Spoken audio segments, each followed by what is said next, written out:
Samantala, namahagi naman si Cherise ng school supplies at naghandog ng libreng gupit sa mga estudyante sa Cabuyao, Laguna. Inamin din ng singing sensation kung sino ang kanyang inspirasyon ngayon.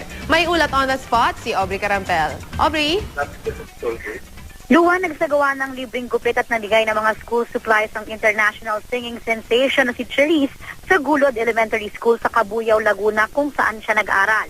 Libreng gupit daw ang naisip nila dahil naging kontrobersyal na minsan ang kanyang hairstyle. Kaya naman naisip daw nila na gawin itong isang charity event.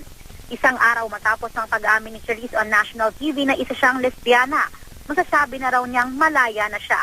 Natutuwa rin daw siya sa mga fans na nagpahatid pa rin ng suporta sa kanya sa kabila ng pag-amin niyang siya ay isang lesbian. Alam daw niyang may mga negative comment pa rin pero pinaghandaan na raw niya ito. Ngayon daw ay masasabi na niyang hindi na raw niya kailangang magtago. Inamin din niyang inspired din siya ngayon at ang dahilan daw nito ang nalilink sa kanya ng isang dating reality show contestant na si Alisa Quijano.